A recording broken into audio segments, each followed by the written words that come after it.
I'm Laura Martinez, and 6 months ago, I inherited the most worthless piece of land in New Mexico. At least that's what my mother-in-law called it. My father's 500-acre ranch wasn't much to look at: dry desert land, a modest house, and a barn that had seen better days. But Dad had insisted on keeping it in the family, refusing countless offers over the years.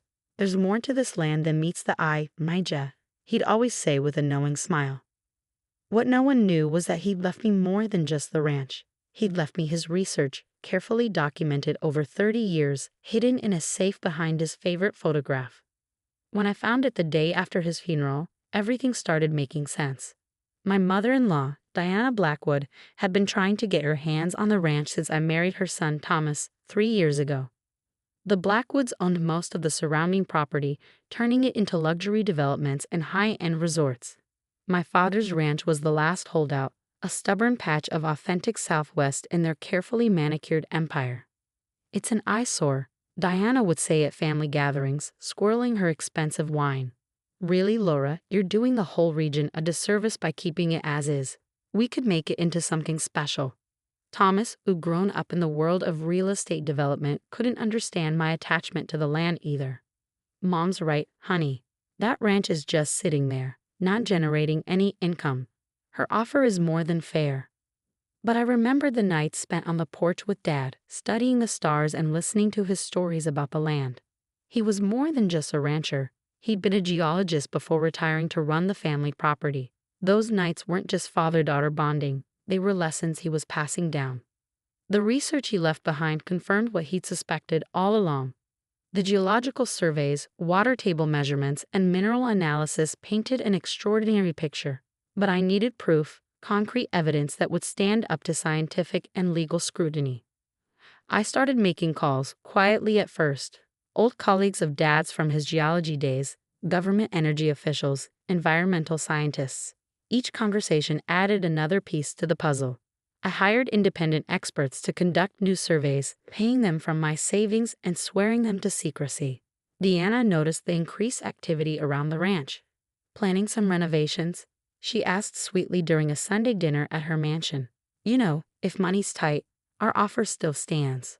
I smiled politely and changed the subject. Let her think I was struggling. It made what was coming even sweeter. The pressure intensified as Diana's latest development project approached its final stages. The Desert Springs Resort was supposed to be her crowning achievement: 1,000 acres of luxury homes and golf courses surrounding my father's ranch. But without our property, their plans would have to change significantly. "Be reasonable," she said one evening, cornering me in her kitchen. $5 million is more than generous for that dusty old place. You could buy a beautiful home in our new development, be part of something spectacular." What she didn't know was that I'd already received a preliminary report from the Department of Energy. Dad's research was right, spectacularly right. But I needed just a little more time to get everything in order. Deanna, however, had run out of patience. She arranged a family dinner that felt more like an intervention. Thomas's siblings were there with their spouses, along with his father, Richard, who usually stayed out of Diana's schemes. "We need to discuss the future of this family," Diana announced once everyone was seated. "Laura's continued obstinance about the ranch is holding everyone back. The Desert Springs project represents our legacy." She pulled out a folder containing transfer papers already prepared. $5 million, as discussed. "Just sign here, and we can all move forward together." The room was quiet, everyone looking at me expectantly. Even Thomas seemed eager for me to simply give in, to stop fighting his mother's will. "Actually," I said calmly, "there's something you should know first. The government surveyor's final report arrives on Tuesday. You might want to wait before filing those papers." Diana's perfectly maintained smile faltered slightly. "Government surveyors? What government surveyors?" I took a sip of water, thinking about Dad's research, about all the nights he spent meticulously documenting what lay beneath that worthless desert land. "You'll find out soon enough. But trust me, you're going to want to hold onto those papers." "This is ridiculous," Diana snapped, her composure cracking. "Thomas, talk some sense into your wife." But Thomas was looking at me with confusion and growing curiosity. In 3 years of marriage, he'd never seen me stand up to his mother like this. "What's really going on, Laura?" he asked quietly. I stood up, smoothing my dress. You'll all find out on Tuesday. Dad always said there was more to that land than meets the eye. He was right in ways that are going to change everything.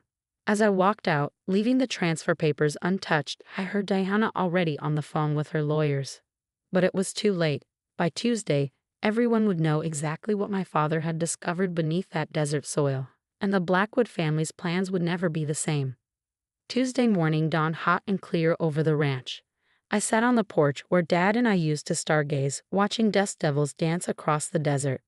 By noon, everything would change. The first vehicle to arrive was the black SUV carrying Dr. Elena Rodriguez from the Department of Energy. Behind her came 3 more government vehicles and a van from the U.S. Geological Survey. I'd been working with them for months, verifying Dad's research. I wasn't surprised to see Diana's Mercedes kicking up dust on the access road shortly after. News travels fast in small towns, and the sudden appearance of federal vehicles at the ranch would have set off all her alarm bells. "What is the meaning of this?" she demanded, striding across the yard in her designer heels. Thomas was right behind her, along with their family lawyer. "Mrs. Blackwood," Dr. Rodriguez greeted her professionally. "You're just in time. We're about to conduct the final confirmation survey." "Survey of what?" Diana snapped. "This is a private property matter."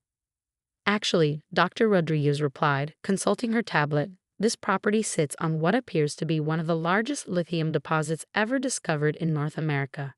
The silence that followed was absolute. Even the desert wind seemed to pause. "Lithium," Thomas whispered. As in the essential component for electric vehicle batteries, yes." I finished. "Dad was a geologist, remember? He spent 30 years mapping and studying this land. He knew what was here, but he waited until the technology and market were ready." Diana's face had gone pale. "Impossible. We've had surveys done." "Surface surveys," I corrected. Dad's research went deeper. The unique geological formation here created what he called a lithium trap. Deposits far richer than anything found before in the U.S.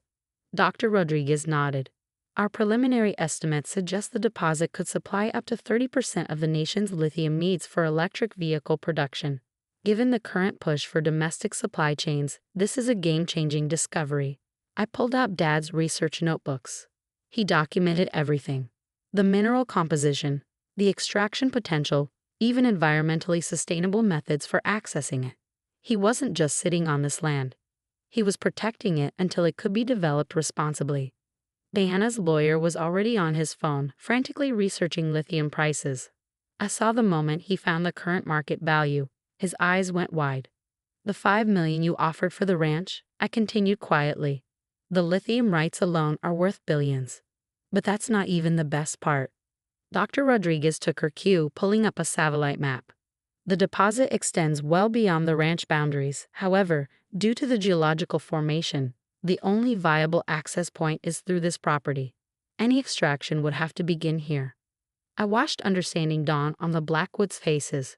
Their luxury development plans, their Desert Springs resort, all of it would have to change. The ranch wasn't just valuable on its own. It was the key to accessing the entire region's mineral wealth. Diana recovered first, her business instincts kicking in. "We can work something out. A partnership. The Blackwood Group has the resources, the connections.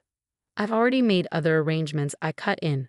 "A consortium of American manufacturers has agreed to fund the development with strict environmental protections in place.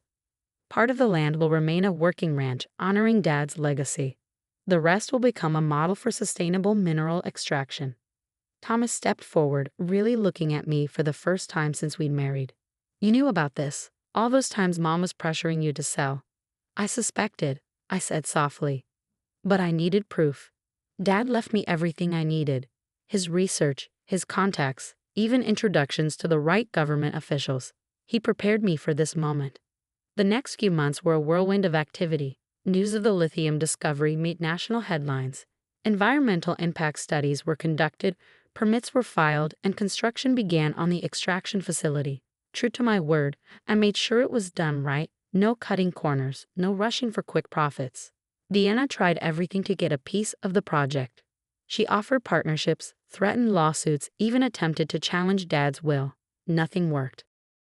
The documentation was ironclad, and the federal government's interest in domestic lithium production meant they were backing me fully. The Blackwood Group's Desert Springs resort was redesigned, scaled back to work around the new reality of their neighbor being a strategic mineral resource. Diana had to content herself with marketing eco-luxury living near America's clean energy future. Thomas and I had long conversations about trust, respect, and seeing beyond surface appearances. He admitted that his mother's materialism had colored his view of value. Watching me manage the lithium project, balancing profit with responsibility, changed his perspective. "Your dad knew exactly what he was doing," he said one evening as we sat on the porch. "Not just with the lithium, but with you. He raised you to see the bigger picture."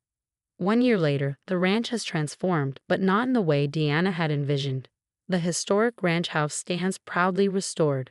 The barn has become a research center where geologists and environmental scientists study sustainable mining practices. A portion of the profits funds scholarships for students studying clean energy technology. Last week, I found Diana walking the property line, staring at the facility taking shape in the distance. For once, her perfect composure showed cracks of genuine emotion. "He offered to sell me this land 15 years ago, she said quietly. "Your father." I dismissed it as worthless without even doing proper research, too focused on what I wanted to see rather than what was actually there. I thought about Dad's patient smile, about all the lessons he taught me about looking deeper, about waiting for the right moment. "It's not too late to learn from him," I replied. "The consortium could use someone with your development experience if you're willing to do things the right way." She looked at me for a long moment, perhaps seeing me clearly for the first time. "I'd like that."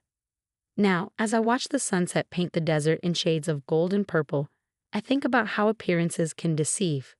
This worthless land turned out to be one of the most valuable properties in the Southwest. But its true worth isn't just in the lithium beneath the soil. It's in the lesson it teaches about patience, vision, and the wisdom to see beyond the surface. Dad's favorite photograph still hangs in the ranch house, now restored to its former glory. Behind it, the safe holds more than just his research. It holds the proof that sometimes the greatest treasures are the ones others are too blind to see. Yesterday, a young geology student touring the facility asked me why Dad had waited so long to reveal what he'd found. I smiled, remembering all those nights under the stars. Sometimes, I told her, the real value of something isn't in what you can get for it today, but in what it can become tomorrow. You just have to be patient enough to wait for the right moment and wise enough to make sure it's developed the right way. The desert wind carried her answer away, but I know Dad would have approved, because in the end, he left me more than just a valuable piece of land. He left me the wisdom to know what to do with it. And that's worth more than all the lithium in the world.